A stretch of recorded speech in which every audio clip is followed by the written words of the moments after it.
So now you've created your free Mailchimp account and logged in. Let's take a quick look around.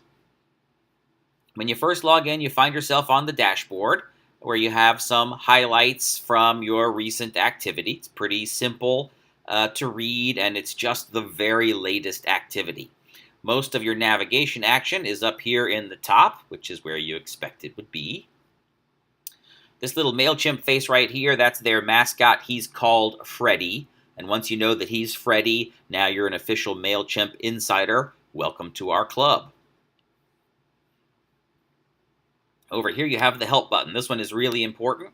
Anything that you don't understand, any questions you still have after the course, your first stop should be the help button.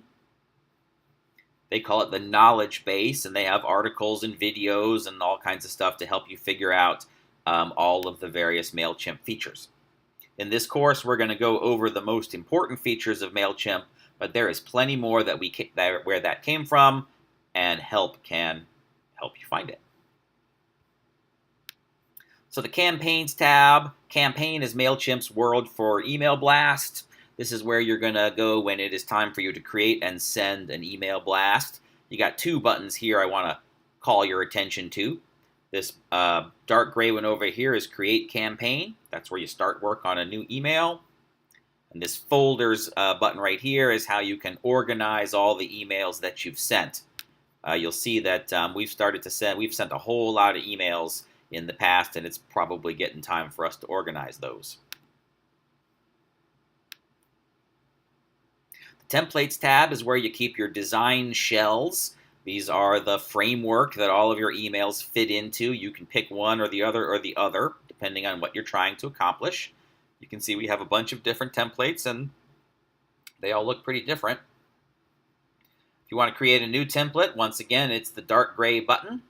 If you want to organize your templates, once again, it's over here in the Folders tab. And this File Manager button is where you're going to store all of your photos and all of your logos and anything that you're attaching to the email. That's going to go up here. Once again, you can organize those into folders. You got the dark gray button to upload them.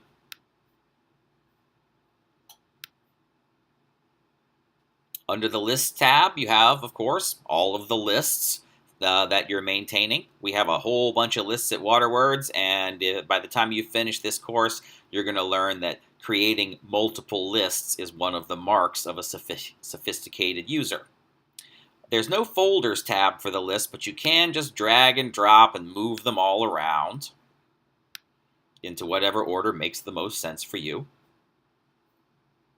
You click the dark gray Create List button, and you can set up a new list of different kinds of subscribers.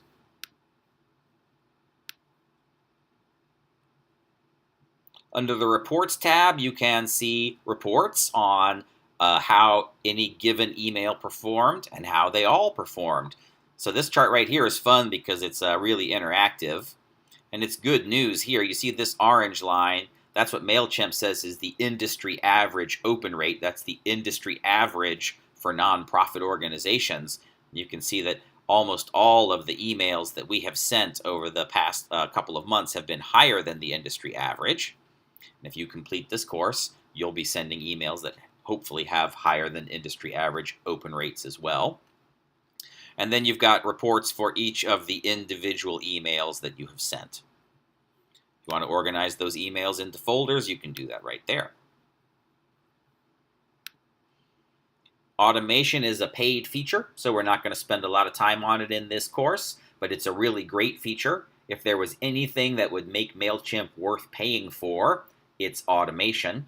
And automation allows you to create a series of messages that are automatically programmed to go out whenever somebody signs up on your list. So for this one, the ANEP fake list, if anybody signs up for that list, they'll get 3 messages programmed over the first 3 weeks. That's how we get that first blast of 3 to 5 emails.